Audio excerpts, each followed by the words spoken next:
guys, this is Jeremy, and today we're going to be talking about relationship geometry. Geometry? Geography? No. Geometry. Yeah. So we're going to talk about relationship geometry, and the idea of that is, how we arrange ourselves in relationship to other people, especially in our intimate relationships, and that's what we're going to talk about today. So the way most people think that it works is when you are in a relationship, it's you, it's the other person, and you're connected, and it's like, oh, you complete me, and that's complete BS.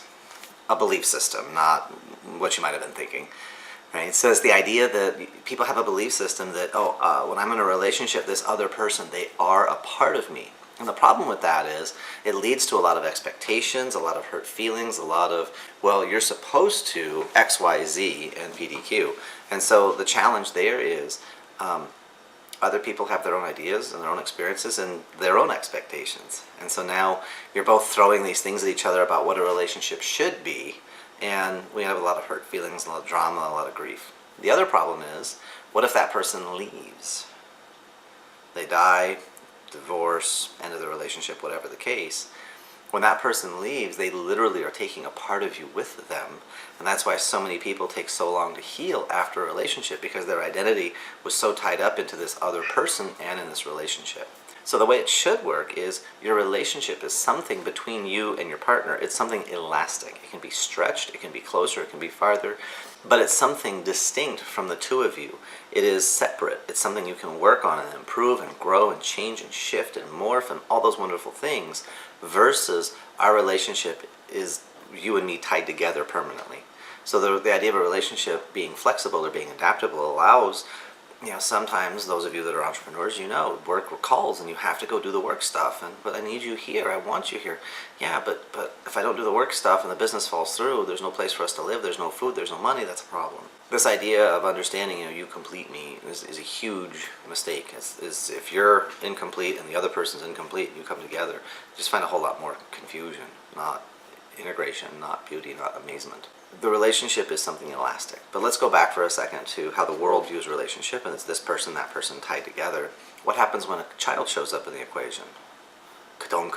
Right? Now you've got this kid in between the two of you, and in the beginning it's okay because the child is small. But once the child starts to grow and expand, that child actually will begin to overshadow your partner. And this is where a lot of times young couples get into a problem, is one of them, usually the mother, feels like the child has to be the center of everything. The child is the most important thing. And it's true, the child is important, but if you make the child more important than your partner, more important than your relationship with your partner, eventually you won't have a partner, or you won't have a relationship. They'll still be there, but there'll be no connection, which leads to possibilities of cheating, things like that. The children are important. We want to have them involved in the relationship, but not as the very center. So instead, what do? Well, we're going to put them on the side of the relationship. Now in this diagram I put them on bottom. Doesn't mean that they're beneath or less. It's just where I put them in the diagram because it fit with the header. So you could put them on top if that makes you happy. But it's the idea that the child should be on the side of the relationship rather than in the middle of the relationship. The child is connected to the relationship between both parents, and they're also an independent person in and of themselves. What that allows then is two more bubbles to show up, and those are the relationships between the child and each of the parents, partner A, partner B. So the child has a relationship with each partner, individual from the partnership that the parents have with each other.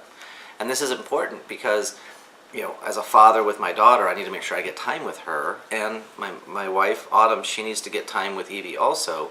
So we each have our own relationship with Evie, but we also need to make sure Autumn and I are making time for each other, feeding energy to each other, staying connected to each other, because Evie's going to grow up and leave. That's our job. That's our responsibility. It's our goal. Is that we love her and we want her to go out in the world, make your mark, have your adventures. That's awesome. So what happens when Evie gets up and gets gone? If Autumn and I make Evie the center of everything, when Evie's gone, we no longer have a connection to each other. We look at each other as strangers and go, who are you? And so that's not an experience that we want to have. And I've seen that, unfortunately, with people that I coach and families that I know through the martial arts school. We want to make sure that we keep this idea of the relationship between the two of us as adults, and then our kids are related to that, connected to that, and we have relationships with each other, relationships with the child.